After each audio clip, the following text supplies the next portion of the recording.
International Business, Masters of Commerce, second semester, Mangalore University, Session 8.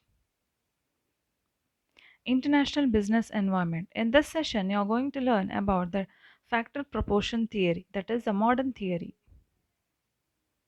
Learning objective. Understand about the factor proportion theory. Session outcome. The students are able to understand the trade theories and how it has relevance over this international business. Factor proportion theory, or the modern theory of international trade. Bertil Ohlin and Elie Excher had propounded the modern theory of international trade. According to Bertil Ohlin, the base of international trade lies with the two factors, namely the factor endowment and the factor requirements. The cause of international trade lies in the differences in prices of the commodities. A country will export those goods intensive where there is intensive use of factors of production and import those goods that make intensive use of factors.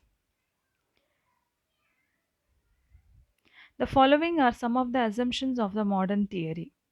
It is a 2 cross 2 cross 2 model. The theory considers two factors, two commodities, and two countries.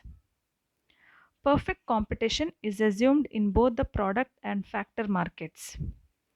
There is full employment. Factors are homogeneous.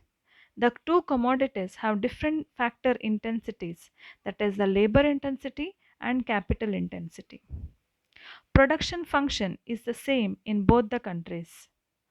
Perfect mobility of factors within country and immobile between the countries. There are no transport cost. There is free trade between the countries. The technology is fixed. With these assumptions, O'Reilly states that the difference in relative commodity prices, which are due to the differences in their factor endowments, is the cause of international trade. The country imports the commodity which requires large amount of the scarce factor. It exports the commodity which requires abundant amount of the factor available in the country. He explains this with the help of the trade between England and Australia. In Australia, land is available in large quantity. Therefore, the commodities which require more of land, such as wheat, wool, can be produced in large quantity at cheaper cost. England is abundant in capital factor. It can produce commodities which require more unit of capital. England can export the capital intensive commodity to Australia, and Australia can export the labor intensive commodity to England.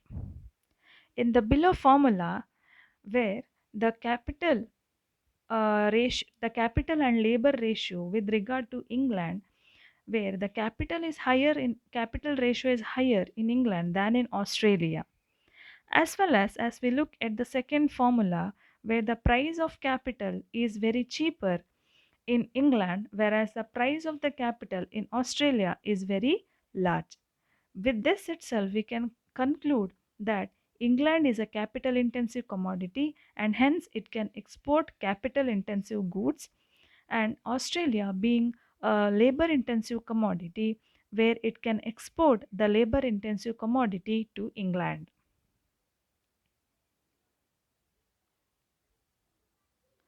However, the theory has been criticized on the following grounds. The model considered only two countries, two factors, and two commodities. The theory is based on unrealistic assumptions of full employment and perfect competition. Ohlin model is static model. The factors are not homogeneous. For example, labor differs in skill and efficiency. The production technique is also not the same in all countries. It fails to give a comprehensive approach for the theory of international trade. Factors are not homogeneous as the theory assumes in reality between two countries, which can be measured for calculating factor endowment ratio. The theory is often criticized on the ground that it has partial equilibrium analysis.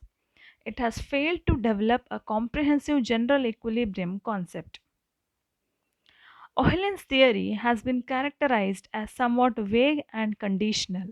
As pointed out by Haberler, with many factors of production, some of which are qualitatively incommensurable as between different countries and with dissimilar production functions in different countries, no sweeping a prior generalization concerning the composition of trade are possible.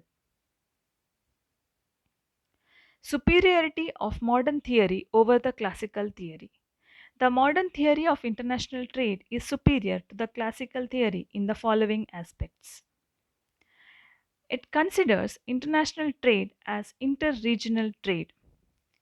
This theory considers two factors, labor and capital, unlike the labor theory of value of classical economists. The factor endowment differences in different countries are taken into consideration by the modern theory. It is more realistic as it takes into consideration the relative prices of factors and the relative prices of goods. The classical theory considers only the relative prices of goods. Oehlen's theory is superior to Ricardian theory in that it regards difference in factor supplies as basic for determining the pattern of international trade. It considers difference in relative productivity of labor and capital as the basis of international trade, while classical theory considers productivity of labor alone. The modern theory satisfactorily explains the causes of difference in comparative advantage, whereas Ricardian theory could not. The classical theory demonstrates gains from trade between two countries. On the other hand, Eulen's model is scientific and concentrates on the basis of trade. Thank you.